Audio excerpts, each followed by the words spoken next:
Town manager report. So my supervisor, aka my wife, told me I went too fast last meeting, so I'm going to slow down a little bit. So just want to go over the agendas a little bit for the future. As you see, we're starting to project out agendas at least 2 meetings ahead, and we just updated that today with some of the changes you and I talked about this morning. So again, I'll be on vacation on the 7th, pre-planned vacation. So we'll be talking about the PUD, and again, I'm going to have draft motions. I'm looking at 3 different options for you, so you'll be able to take whichever option you deem appropriate on that, and we'll build that out for you. Also, impact fees, we'll have a motion obviously just one motion on that if you choose to move forward with that process, that we can initiate that and get that going, because it does take a while to be able to develop that fully. Well, also, the one thing that you don't have for the 7th listed on there is the Town of Derry, the extension of a water line along Old Derry Road. They'll be here to talk about that in the location of a pump station on land that we own. They're looking for a lease to be able to do that, so they can extend that rather significant water line through there. For us, that'll provide some additional fire suppression capability in that area. And we also do have a couple of homes that have PFAS that have come back in their wells, so that'll allow us to extend our water line for those folks in that area, at least get the infrastructure in there. So that'd be a good step forward on that. And then on the 21st, the rundown is as you see it listed on there. I'm just going to go through it real quick and see if there's any questions of me in regards to that. So we have the public hearing to increase the disabled veterans tax credit. That issue is coming up, so we can get that done. There's really no big hurry on that because it doesn't take effect till January anyway, and folks can't apply until sometime after January. So we have a little bit of time to work our way through that. You've got zoning amendments. You've got the first reading of changes to 9.3, reassign the demolition review committee responsibilities to the Heritage Commission. That'll create some efficiencies there, I think. And then we'll be talking about the Baldwin property tax exemption that they have applied for. And also there's a pilot agreement that I'll be negotiating and bringing to you in regards to that payment in lieu of taxes. And then code of ethics policy, there's some things that we need to do, I think, to clean some of that up. We talked about the recusal process. It's not spelled out. It should be spelled out for all of our boards and committees so everybody understands what that is. And of course, we'll provide training with that. And also, when it comes to lobbying by municipal employees, there's nothing that covers any of that, and we should clear that up as well. And then strategic plan, I'd like to talk to you about that, see how you feel about that concept, because you should be giving us pretty strong direction as to where you want us to go as the administration and moving those balls forward on an annual basis. I think that's really good planning for us. I'm a big supporter of long-term planning and getting direction from the governing body as to where we should be going. And there's quite a bit of public input in that. That process takes a year to even develop one. So if you're interested in that, I'd like to get that going. If you're not, then obviously that's fine too. A lot of communities don't have a strategic plan, but I think for us it would make some sense. And again, there's a lot of public engagement in that. Every board and committee in the town would be involved in that process to provide input. And there's other stakeholder groups we'd also involve with that. And then and back to that code of ethics policy, I have an elongated process for that because there's different stakeholder groups. One of those groups would be our elected officials at the state level. They deal with that on a regular basis. It would be helpful for them to give us some direct feedback, a specific ask of them, because they're dealing with that at the state level and they know what that's about. So that would be helpful to us. And again, other groups. So you'll see on the cover sheet for that you're going to get that's an elongated process.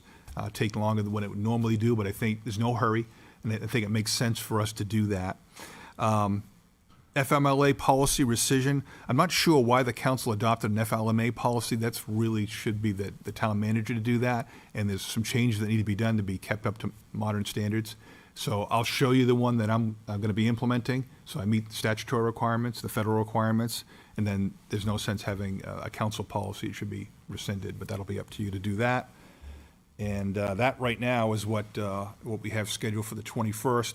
Looking a little bit further ahead, we have to make some additional additions to the TIF plan. I don't believe you've assigned a different district administrator, and you don't have a TIF advisory board, which is required by statute. So we'll need to put those pieces into place. And then You should have a plan every year that we're looking at least one charter amendment to make changes to it, clean up old language that's in there. So I want you to start thinking about that. We'll go through that process, decide if there's anything that should be changed. I started that where I was before. We just did one thing per year because otherwise you overload the voters with things and it just doesn't work. So we're looking at amendments, not a revision. Revision requires a charter commission, but I'm just talking about amendments. Right. There's some things that need to be tweaked here and there. So we should be thinking about that, what we want that to be. And there's a timeline, as you probably know if you've done that recently, with the Attorney General's office and the Secretary of State's office and the Commissioner of DRA. So we'll be working our way through that. We also should look at the National Civic League's model charter provisions that's used across the country. Again, freshening ours is a little bit, it's old, Stale. right? It's been around for a while, right? So it might be time to look at that and make sure we have best practices that other municipalities are using across the country. There's an agenda request form that's in the rules that we have there. I'm really encouraging councilors to use that, and that'll allow us to be a lot more efficient. And if we can get ahead of schedule, especially at the 10 days advance, that way we don't have things pop up. It was great that we talked about the school district tonight, and I know that the chairman really wanted to get that on, but I sent the agenda out before he had a chance to even tell me about it. But if we get those in advance, it allows for better planning, and it allows for the public out here to be better informed about what all the options are. So I really want to push that, and then I just got rid of my page. So anyway, I think it's important for us to move forward on that. Transportation planning, we really need to get a good handle on that. It's interesting with the amount of growth that you have here and the amount of traffic problems that you have here. There are only 2 projects in the 10-year highway plan. Where I came from, smaller community, I won't say a lot less development, but fewer traffic problems. And they've got like 13 projects and a lot more money being invested from the state there. We really need to up our game here, and there's a whole process in which to do that. We've got to get that going. The master plan is a key component of that, but we need to really advocate for dealing with some of these state projects, because they're on state roads. You don't have an urban compact other than a small area by Grenier Field up there, but the rest of them are state roads, which the state should be paying for, corridor studies, and it won't happen unless we push it forward. And we need to take those steps. I mean, every day when I drive around, I'm like, wow, they get some pretty serious traffic issues here. And we have nothing or very little on the books. We have 2 projects, which will be helpful, but those are relatively small, and we've got a lot more work to do to deal with that. And we've got to take a very proactive step, use our legislative delegation to help us to get some of these projects done. So that's going to be a key piece moving forward. And then a townwide water plan. I know my understanding is there are bits and pieces, but there really isn't a master plan per se. We really need to get that developed too, because again, there are resources we can get from the federal government and the state to take advantage of those low interest loans. And you've got some pretty serious issues with PFAS that seem to be popping up all over the place that we need to make sure we're thinking forward and we're trying to resolve this problem before we have serious health issues with our residents in our community. And that's all I have for you, unless there's any questions from me. I got a question. Go ahead, Dan. Usual. So, when we talk, Sean, about the only having 2 projects in the pipeline with the state, how do we get this ball started and get it rolling? So a couple of things. Those get scored at Southern New Hampshire Regional Planning Commission, and each region has funds. Ironically, where that region got the smallest amount of funds. It's in what we've got going on here, and I can't believe we don't have more projects. So we need to have projects that are shelf-ready, which means we need to develop those ourselves. But a lot of these are on state roads, so we've got to push for those corridor studies. That produces the data to show there's a need to be able to do whatever it is, whether it be traffic signals or roundabouts or enhanced lanes, whatever it might be. We've got to push that issue. So what we need is corridor studies on Route 102. We need corridor studies on 28 and 128. And then we have our own High Range Road, which is our issue, and a couple of other roads that are seeing a lot of heavy traffic issues that I've seen just by driving around. I've taken the step just to go look and see where those are at peak times. And what is our plan to deal with those, especially as we have more developments coming in, there's going to be more pressure on those. When you do these corridor studies, you should also be looking at your zoning at the same time. It should be a comprehensive project. Look at what the build-out is in those particular areas, what is going to impact those roadways. Because when you talk about impact fees, especially on those other types of roads that we're not paying for directly from property tax dollars, how are we gonna fund that? So getting all those pieces in place, impact fees is not the only way to do it. There's also what they call exactions. And there's development agreements, there's different tools that you can use, special assessment districts. There's a number of things that you can do to deal with that. We've got to build that all out. We've got to look at those issues on our roads that we're going to have to pay for, right? But on those state roads, which is where a lot of your traffic issues are, we really got to push them to do that. And when you do that in a collaborative fashion, we've had good results. Where I was up there, Route 120, exit 18, we did the zoning at the same time. They're finishing that up right now. That's all funded by the state. And they'll be putting money to that. Does that start at the planning board, or? It's a combination of planning board and staff. The master plan is a key component. You have a transportation section in there, right? Yep. And also staff. The engineering department, there's one person right now, one engineer, but we're going to be addressing that shortly here as well. And then we're the ones that are kind of moving that along. Okay. Someone needs to look at this. You take your traffic counts, what Councilor Paul had asked for, which we're getting those, by the way, in a GIS layer.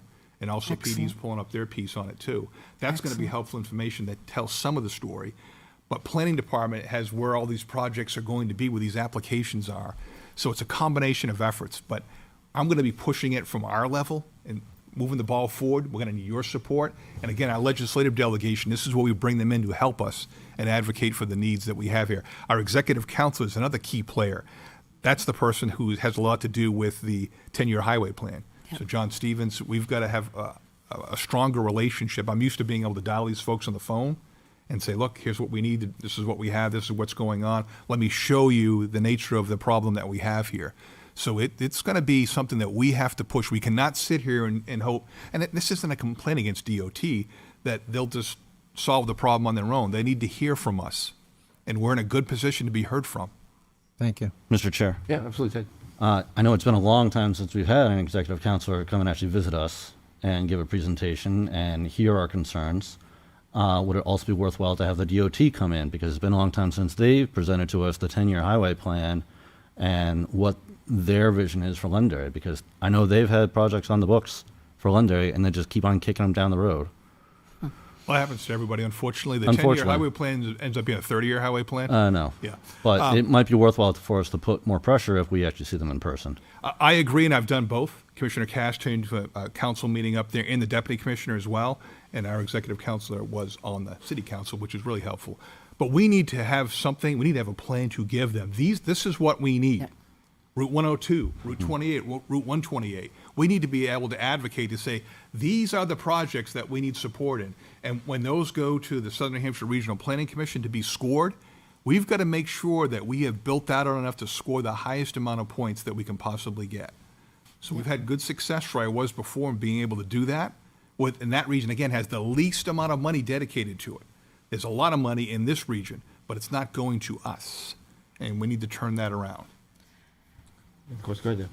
I just want to say that everything I heard tonight is so refreshing. And I know I always sound kind of frustrated and angry because everything you've said are things that I've been thinking about and stating for the last, I don't know how many years. The vision, the strategy, the being proactive about stuff. I just want to applaud you and commend you for pulling this all together. I'm so excited to be able to see stuff actually start coming into fruition, hopefully. And the fact that you want people involved, community input, these are things that I've always been passionate about. And I felt like my voice went on to deaf ears all the time. And to hear someone actually say things that I believe in my heart is just such a relief and a just, I don't even know, anti-stress sort of thing. And I'm sorry, but thank you. There will be stress, as Ted indicated. It won't be easy, but we've got to launch this effort. We've got to make this case. I understand. Otherwise, we're not going to get anything, and we got I some know. pretty serious issues that aren't going away. And it's going to take a while to get them done. To Ted's point as well, quite a while to get it done. For like But 6 we're gonna years. start. 6 years. I was barking about, we need a water plan, we need a plan, we need a plan, we need a plan. And yeah. as I sat on some of those boards and went to Concord and I listened, and they said you need to have shovel-ready projects. Exactly. And if you don't have the project, we can't give you the money, and you need to at least put something in, but then you can get 75% back. And it was all this information, and I would bring it back and I would tell people, and it was like, Yeah, you got a lobby, you have to go up there. Up there, we had a well project that we wanted 50% loan forgiveness, which they don't normally do. We had to go up there and lobby them, Yeah. DES, to say, look, here's this project. We came up there with all of our data and made our case and the value of that particular project. We need to do the same here. We need to go and knock on their door and do that. Otherwise, the money goes to the squeaky wheel of some other community, and I'd rather not have Thank you. that happen. Again, So. I can't thank you enough, because everything I'm hearing is just makes my heart flutter. Thank you. And don't laugh. I think, Sean, when you talk It's about true. having stuff, shelf ready, shovel ready, North Fire is a perfect example of that. We were shovel ready, and we were able to get federal funds for that. So, Yeah, you never know when the money's going to be available. Right. That's why I talked about in the CIP, you got a 6-year CIP. The projects that don't fit, you put on an unfunded project list, because you can say it's part of our plan. We don't have the funding for these right now, but when grant funds become available, and that's what we used to do, we would grab those. Oh yeah, we got a project ready to go for this, and here it is. So that's where we need to get ourselves into that Excellent. spot. Excellent. thank you. Any other questions?